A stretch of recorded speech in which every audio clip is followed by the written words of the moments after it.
Čau, man sauc Oskars Šļakota, esmu mārketinga partneru vadītājs un jau vairāk kā 10 gadus nodarbojos ar dažādu veidu projektiem, kas ir saistīti ar mārketingu, ar pārdošanu, ar digitālo mārketingu, ar reklāmas jautājumiem. Un šajā podkastā, kas ir klientu kompass, es vēlos tev pastāstīt un parādīt tīri praktiskas lietas, kādā veidā tu vari nonākt līdz savam klientam vai savu potenciālo klientu konvertēt par klientu, kas tev noteikti noderēs. Un vēlos sākt ar to, ka jebkuram uzņēmumam ir divi veidi problēmas. Pirmā, ka trūkst finanses, tātad nav apgrozāmo līdzekļu, ir problēmas līdz ar to ar izēvielām, ražošanu. Ja tie ir pakalpojumi, tad uzņēmums nevar attīstīties. Un kaut kādā brīdī pat tas aizskar algu jautājumu un cilvēku resursu jautājumu. Un otrā problēma ir klienti un klientu piesaiste. Un tātad šī ir tā naudas plūsma, kas ienāk uzņēmumā, un kas uztur to uzņēmumu, lai viņš vispār ir dzīvotspējīgs un varētu eksistēt uz priekšu. Un šoreiz es vēlos parunāt tieši par otro šo te fundamentālo problēmu, kas ir klientu piesaiste, un kas ir tas, ko tu vari darīt pats, un ļoti iespējams, kas ir tas, kur tev vajadzētu vai būtu vēlams piesaistīt cilvēkus, kas tomēr to virtuvi ir izkoduši un saprot, uz kuriem grābekļiem nekāpt un kā efektīvāk strādāt. Un tagad iedomājies, tev vēlos uzburt tādu mazu ainu. Pēters uzsāka uzņēmējdarbību, viņš darbojās, sastādīja savu biznesa plānu, vai tas ir startups, vai tas ir kaut kas saistīts ar ražošanu, vai kādas jaunās tehnoloģijas. Un Pēters saprot, viņš nav pārdevējs, viņš ir inženieris, viņš konkrēti zina, ko viņš dara, viņš ir ļoti labs speciālists, bet viņš saprot, ka viņiem ir nepieciešams pārdot. Viņiem ir nepieciešams piesaistīt tos klientus, jo citādāk par Pēteru un par viņa unikāliem produktiem neviens nekad neuzzinās. Un Pēters redz, visur ir reklāmas, maksas bāneri, digitālais mārketings, reklāmas internetā, reklāmas televīzijā, un Pēters saprot, tas viss maksā baigu naudu. Līdz ar to es tev vēlos parādīt tos pirmos soļus un tādus 4 pīlārus, ar kuriem nonākt līdz tām reklāmām, kas tiešām maksā naudu, bet arī var sniegt pareizi iestatot un visu pareizi palaižot, var sniegt ļoti labus rezultātus, bet vēl līdz tam ir pāris tādi virzieni, kuros tu vari ļoti iespējams darboties pats, vai piesaistīt kādu palīgu, aģentūru, freelanceri un tā tālāk. Līdz ar to vēlos ieskicēt tātad 4 šie te klientu piesaistes tādi pīlāri, kanāli. Ir pirmkārt savi kontakti. Tie ir cilvēki, kas tev ir apkārt, tātad izmantot šo te potenciālu. Otrs ir bezmaksas satura veidošana. Tas ir mūsu 21. gadsimta tirgus laukums, kur tiekās pārdevējs ar pircēju, kur cilvēki iepazīstās, cilvēki precās, cilvēki atpūšās un izklaidējās. Mēs visi esam tur, un statistika rāda, ka mēs tikai ar vienu savu dzīvi pārkārtojam un pārceļam nākošā līmenī šajā digitālajā platformā. Tas ir otrais. Trešais ir augstie kontakti, jeb augstie līdi. Tātad par cilvēkiem, kas tev nepazīst, kas visticamāk tev nedos 30 sekundes, lai tu viņus pārliecinātu un parādītu, ko tu pārdod vai piedāvā, bet tātad tur ir cita veida pieeja, ko tu arī vari darīt pats vai piesaistīt profesionāļus. Un tad 4. visbeidzot ir šīs te mākslas reklāmas, digitālā vide, televīzija, žurnāli, avīzes, klasiskais mārketings, tātad, kā jau minēju, šis arī digitālais mārketings, visi Google, Facebook, YouTube reklāmas un tā tālāk, kas mūsdienās uzņem apgrieziens, un jā, tev tur ir jābūt. Bet paskatīsimies, patīsim bildi atpakaļ, ko tu vari vēl darīt arī līdz tam. Ok, sākam. Pirmais. Savi kontakti. Tātad šis te instruments ir ļoti saistīts, ja šis te kanāls, kādā veidā piesaistīt potenciālus klientus, ir saistīts īstenībā ar tavu pārliecību, cik ļoti tu esi pārliecināts tas, ko tu dari un kā tu to dari, un vai tu esi gatavs šo savu produktu vai pakalpojumu piedāvāt visiem saviem pazīstamiem cilvēkiem. Pavisam vienkārši. Tas nemaksā tev neko, tas maksā tikai tavu laiku, ja tu to dari pats, un tev tas ir jādara pašam, un sistēma ir sekojoša. Tev ir jāizķemē visi savi kontakti. Telefonā parādīšu, jā, tātad visur izēj cauri telefonā, izēj cauri e-pastiem, izēj cauri visām vizītkartēm, apskaties, kur tev Facebookā ir kontakti un vienkārši izsūti visiem savu piedāvājumu. Nešķiro. Es to varu pastāstīt pēc savas pieredzes, arī es esmu tam gājis cauri, un man ir bijuši tādi kontakti, kur es saprotu, šim es negribu sūtīt. Nezinu, vai tur kaut kas pagātnē ir bijis kaut kāds kašķis, vai vienkārši nesimpātisks cilvēks, vai vienkārši nav ķīmija, tur kaut kāda saskārē bijusi. Un es saprotu, viņam točno nevajadzēs, es nesūtīšu viņam. Bet es principi pēc aizsūtu visiem, ejot vienkārši pēc alfabēta vai pēc tiem kontaktiem, kas man ir. Un, man par lielu brīnumu vienkārši izšauju. Cilvēks atraksta, hei, forši, ka tu ar to nodarbojies, man īsumā kaut kas tāds interesētu, ir pamats kafijas pauzē kopā, satiekamies un bum, ir darījums. Un savukārt man ir arī bijis otrādi, ka tev ir kontakti un tu skaties uz to paziņu vai attēlāku draugu vai cilvēku, kur tu zini, caur Facebookiem vai kur. Tu redzi un saproti viņa biznesu, tu redzi, ko viņš jau tur dara, jūs esat apusēji pazīstami un tev liekas, viņam točno vajag mans produkts vai pakalpojums. Vienkārši ir pa tēmu. Un tu aizraksti vai pazvani un saproti, paldies, neinteresē, uz redzēšanos. Līdz ar to tā mana atziņa, ko es gribu padalīties tev, esi pārliecināts tas, ko tu piedāvā un izsūti pilnīgi visiem savu zināmiem cilvēkiem. Pilnīgi visiem nešķiro. Tas arī parādīs tavu pārliecību par to, ko tu dari. Iespējams, tur ir kaut kas jāuzlabo, pirms tu sūti visiem, jo tomēr tie cilvēki tevi zina, un tas bieži vien ir arī tas spēles faktors, kad tie cilvēki mani zina, es nevaru viņiem sūtīt kaut ko štruntīgu, lai neteiktu vairāk. Tas ir pirmais, tātad savi kontakti, siltie līdi. Kas ir līds? Līds ir persona, ar kuru tu vari uzsākt sarunu par savu produktu vai pakalpojumu, un kurš ir iespējams tavs klients. Tātad tas bija pirmais, pārējiem pie otrā. Bezmaksas saturs. Kā jau teicu, šī 21. gadsimta platforma, kurā mēs visi dzīvojam, tiekamies, un tas notiek arvien biežāk un vairāk, un tā tas arī būs, un mums nāk klāt vēl aizvien jaunas platformas, kuras mēs apgūstam, iemācam, un beigās viņas kļūst par neatņemamu mūsu dzīves sastāvdaļu. Šis ir ļoti būtisks kanāls, un kā tu redzi, tas ir arī tieši tas, ko es tagad daru. Vienkārši dalos ar savām zināšanām, ar savām kaut kādām pārdomām, idejām, kas tev varētu noderēt. Un tātad atpakaļ pie spēles, tātad pie šī otrā punkta, tātad šeit strādājot un dodot bezmaksas saturu, tu izdari ļoti daudz labas lietas tavam uzņēmumam vai tavam brandam vai tev kā īpašniekam. Tur ir aiz komata tas viss liekams. Tātad, pirmkārt, tu veicini uzņēmumu atpazīstamību un savu atpazīstamību kā uzņēmējs, it sevišķi, ja uzņēmums ir saistīts ar tevi un tu esi uzņēmuma centrā, tad tas ir ļoti svarīgi un būtiski. Otrkārt, tu vari parādīt to, ko tu vēlies, ko tu dari un kā tu dari. Ļoti svarīgi, jo cilvēki apskatās un viņi jau redz šo pirmo garšu, viņi jau saprot, viņi noķer pirmo ķīmiju ar tevi, un saprot arī, vai būs pa ceļam, vai nebūs pa ceļam, kāds tu esi kā cilvēks, kā tu runā. Tomēr šī ķīmijas līmenī viss darbojās, un mēs zinām, mēs iesim veikalā vai kaut kur citur, un ja mums cilvēks nepatiks, mēs, pat ja tur būs kaut kāda super izpārdošana, mēs vienkārši varam iziet ārā, ja pārdevējs uz mums ne tā paskatīsies. Šo ķīmiju mēs varam veidot, un tātad veidojot šo bezmaksas saturu, mēs arī ieliekam iekšā šos te piedāvājumus kaut kādā brīdī. Tur tā proporcija varētu būt 1:5. Tātad 4 satura elementus, satura gabalus dodam, kur mēs izglītojam, parādām, apmācam, iedodam kaut ko vērtīgu. Un tad 5. epizodē mēs pārdodam, hei, šodien, Valentīna diena vai mana dzimšanas diena, un es dāvinu visiem 15%, ja tas ir pakalpojums vai kādu īpašu piedāvājumu un tā tālāk.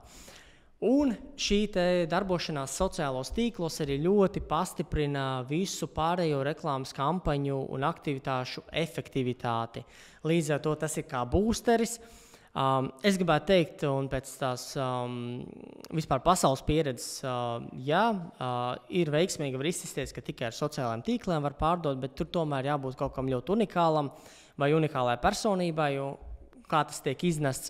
Bet bieži vien 90% gadījumu šī sociālo tīklu informācija un visu, ko mēs dodam cilvēkiem, rādam, tas ir kā fons, kas veido, tātad, kā jau minēju, atpazīstamību, promotē mūs kā speciālistus, parāda, kādi mēs esam un ko mēs piedāvājam. Un te es gribu arī minēt konkrētu piemēru. Mana kliente Santa Vula, brīnišķīga dāma, kur darbojās ar pēcdzemdību programmas Born, tādu speciāli izstrādātu paku jaunajām māmiņām pēcdzemdību posmā. Un viņa ļoti aktīvi darbojās sociālos tīklos, un tas noved pie tā, ka tātad viņa brandingo sevi, parāda to, ko viņi dara un ko viņi piedāvā. Un caur to platformu viņa nostiprina sevi kā speciālista šo te lomu, un viņu sāk aicināt uz pasākumiem. Tur Dominas jauno māmiņu dienas, kur viņi var stāstīt lekcijas tur par elpošanām, ko darīt masāžu pēc ķēzargriezieniem. Es pat varbūt nezinu visas tās tēmas, tur ir 45 kaut kādas tēmas kopā, bet tātad kā to visu var izmantot tālāk, lai tiktu nākošos pakāpienos. Tātad šī sociālo tīklu platforma ir ļoti labs pakāpiens, uz kuru būvēt visu pārējo. Ok, un tagad pirms mēs pārējām pie trešā punkta, tad iedomājies, tu vienkārši esi pludmalē, ir saulains laiks, viss ir forši, un tev zvana telefons, nepazīstams numurs. Ne tik nepazīstams, lai neredzētu tieši, kas tev zvana, un ka ir slēpts numurs, bet vienkārši nepazīstams numurs. Tu redz Latvijas numurs, tu pacēl un sveicināts, Oskar. Kā jums šodien iet, kas jums ir par pieslēgumu, kāds jums ir operators, kāds jums ir tarifs, mums ir īpašais piedāvājums. Un tātad, respektīvi, tie ir augstie kontakti, augstie zvani, kur jebkurš cilvēks, šajā gadījumā pārdevējs, kas pārstāv konkrētu produktu vai pakalpojumu, var ielikt tavā privātajā laikā bez klauvēšanas. Mums pārsvarā 99,9% ir ieslēgta telefona skaņa, un ja vien mēs paceļam, un ja vien cilvēks pareizi mūs noķer aiz astes, viņš tiek tālāk par 3 sekundēm un uzsāk ar mums sarunu, un tālāk jau var pārdot savu pakalpojumu vai produktu. Iedomājies, ja tā paskatās globāli, cilvēks tev tajā laikā, kad tu negaidi, atnāk ar ziņu, kas viņam ir svarīga, un viņš mēģina šo noaktualizēt arī man. Vai tas ir produkts vai pakalpojums, vienalga. Un tātad šis ir ļoti efektīvs kanāls, it sevišķi, ja tev ir pakalpojumu bizness. Skaidrs ir viens, ka ļoti daudz uzņēmumu izmanto ārpakalpojumu arī, kur ir atsevišķi cilvēki, kas to dienā dara. Uzņēmumiem vidējiem, lielajiem arī ir savi departamenti, kur ir tikai zvanu centrs un cilvēki, kas zvana pārdod, kā piemēram manā minētajā Tele2 un Bitas telekomunikāciju nozarē. Bet es gribu iedrošināt tevi un padomāt par to, kādā veidā tu kaut ko tādu varētu darīt. Jeb kādā veidā vismaz tu kaut ko tādu varētu pamēģināt. Jā, tas prasa iziešanu no komforta zonas, jā, tas prasa kaut kādu sava rokraksta atrašanu, lai šo te varētu vispār uzsākt un lai tu pēc 3. zvana nemet jau plinti krūmos un neiet dzert mojito. Tātad šeit ir vairāk izaicinājumu šajā kanālā, bet viņš ir ļoti efektīvs. Strādā, ir jāatrod pareizās pogas. Bet par izaicinājumiem. Tātad pirmkārt, tev ir jādabū, kam tu zvani, tātad kaut kāda kontaktu liste, bet tas ir atrisināms. Var Lurstoftā dabūt kontaktus uzņēmumiem, tu vari arī Lurstoftā nopirkt kontaktu listi, attiecīgi jau izkristalizējot konkrētos uzņēmumus pēc apgrozījuma, cilvēku skaita, nozares, kas tevi interesē, un tad līdz ar to tu jau targetē maksimāli tuvu cilvēkiem, kam kaut kas tāds, jeb tavs produkts un pakalpojums varētu interesēt, tavuprāt. Ok, kad mums ir lista dabūta, otrais izaicinājums, mēs zvanām, bet mūs ignorē, neceļ. Šeit ir ļoti vienkārši zāles. tas ir jādara konstanti. Tie cilvēki, kur nepaceļ, mēs atzvanam nākamajā dienā, vislabāk tajā pašā dienā, pēc tam pēc kādām 2-3 stundām. Un pat ja viņi paceļ, kaut kādā brīdī cilvēki saka, nav ieinteresēti. Un jā, šis ir tas, kur var pazaudēt to dušu, it sevišķi, ja tev pasaka 7 reizes nē, vai 17 reizes nē, vai 70 reizes nē. Viss atkarīgs no tā, cik tu pacietīgs esi. Bet es gribu padalīties arī mazliet ar savu pieredzi. Tas ir tas, ko es esmu darījis diezgan ilgstoši, arī dienā strādājot ar augstiem kontaktiem, jeb augstiem līdiem, tieši vairākās jomās, HR joma, automatizācijas joma, korporatīvo pasākumu joma un arī mārketinga jomā. Šī ir matemātikas spēle. Šeit ir jāskatās pavisam vienkārši uz šo te procesu. Iedomājies, ir 100 durvis, un tu vienkārši ej pie visām šīm 100 durvīm klauvē. Ok, pie 100 durvīm pieklauvēji, 45 atvēra. Forši, ok, labi, kas tālāk? Tālāk tu sāc sarunu ar tiem cilvēkiem, kas tev atvēra. Bet tikai no šiem 45, tikai 25 ir gatavi tālāk runāt ar tevi. Ok, labi, ejam vēl tālāk. No šiem 25 ir gatavi uzklausīt tavu piedāvājumu un jau iesaistīties dziļākā sarunā. Principā sākās pārdošana. Un beigās no šiem 10 cilvēkiem tātad saka, ka varētu būt ļoti interesanti, man tas varētu derēt. 5 vēl padomās, bet tajā pašā laikā 5 nopērk.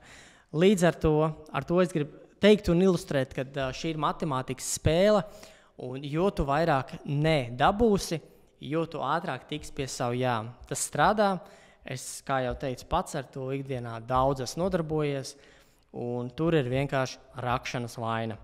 Ok, tas ir trešais. Tātad šie augstie līdi, augstie kontakti. Nu, tad pārējām pie tā, ko mēs visvairāk redzam, visticamāk dzirdam. Tātad tās ir viss šīs te maksas reklāmas.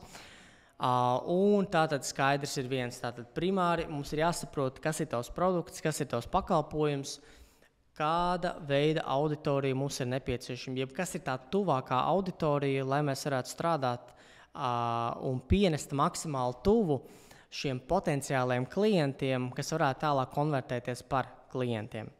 Un tātad šeit mēs sākam ar auditorijas definēšanu. Vienmēr svarīgi ir sākt no šaurākas auditorijas un pāriet uz plašāku auditoriju. Ja mums ir, piemēram, tie paši pēcdzemdību kursi un mēs uzliksim visas sievietes Latvijā, mēs vienkārši izšausim ārā budžetu un kaut kas iespējams būs, bet mēs esam šāvuši pa visām sievietēm, kurām arī nav ģimenes, kurām vēl nav bērni vai vairs nav bērni vai kaut kā citādāk.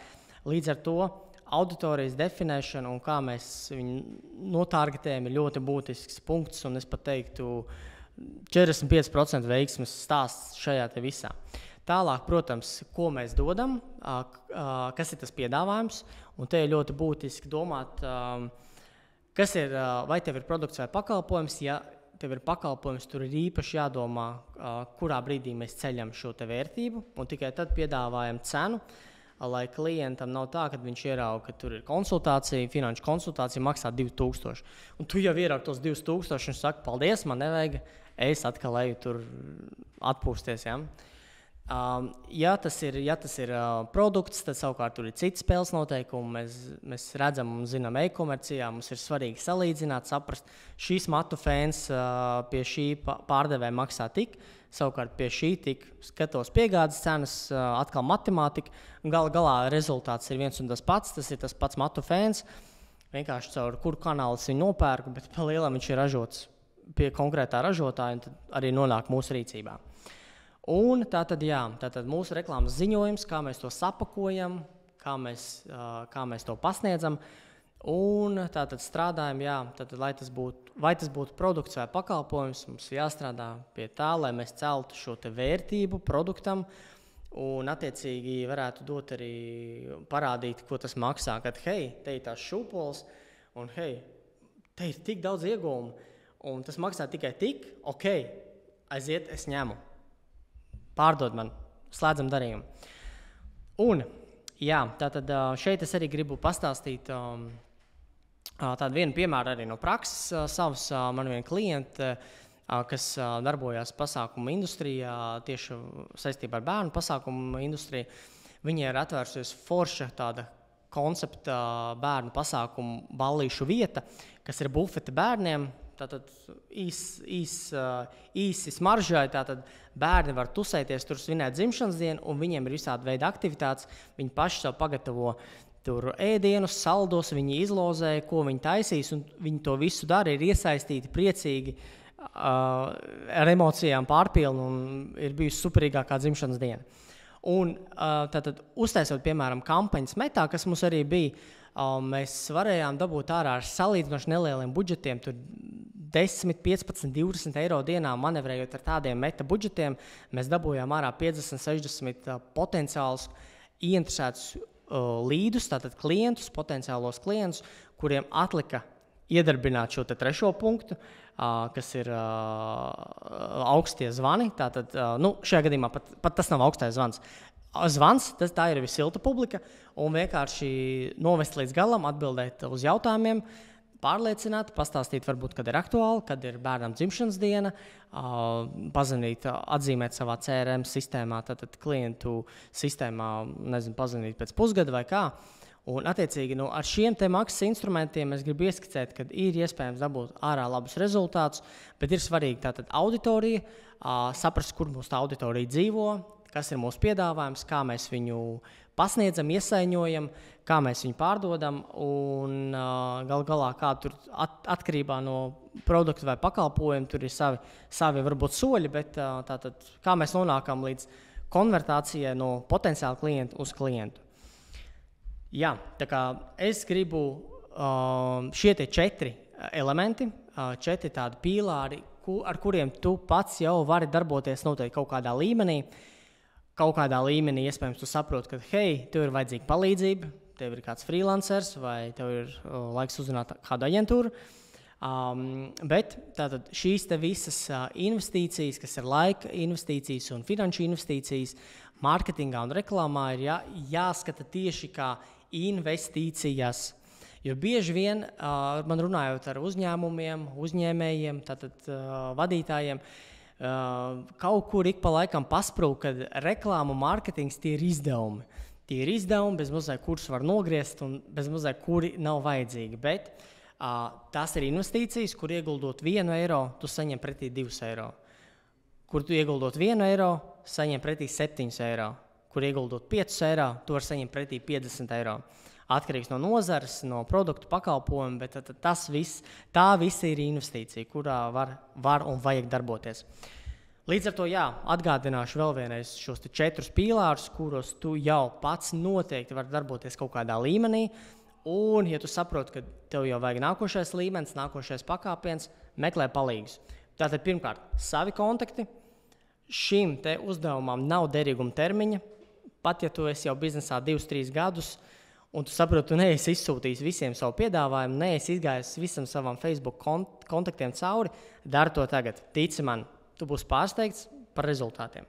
Otrais, tātad bezmaksas saturs, kurā mēs darbojamies, ieguldam laiku. Tas veido šo te fonu visām kampaņām, arī citām kampaņām, reklāmas kampaņām, mārketinga aktivitātēm, veicina tavus pirkumus un veido tava vai tava uzņēmuma tēlu. Trešais, tātad šie augstie kontakti, tur jau vajag skripti, tur jau vajag plāns, tur jau vajag laiks, vai tu to dari pats, vai tur ir cilvēks, vai tu algo cilvēku. Bet tā ir tāda nopietnāka artilērija, bet ļoti efektīva artilērija, saliekot visas pogas un saslēdzot tās pareizā secībā, kanāls strādās, un mākslas reklāmas, viss, kas ir saistīts par un ap visu, ko mēs varam nopirkt, kur mēs varam ieguldīt šīs te finanses mūsu mārketingā, kas mums savukārt nesīs klientus, potenciālus klientus, un iespējams mums kaut kādā brīdī tikai vajadzēs atvērt durvis un pateikt, hei, nāc iekšā. Tagad tu esi no potenciāla klienta, jau kļūsi man par klientu. Mans podcasts Klientu kompass ir pieejams Apple Podcast, Spotify un YouTube kanālos. Piesako, lai kaut ko svarīgu un būtisku nepalaistu garām.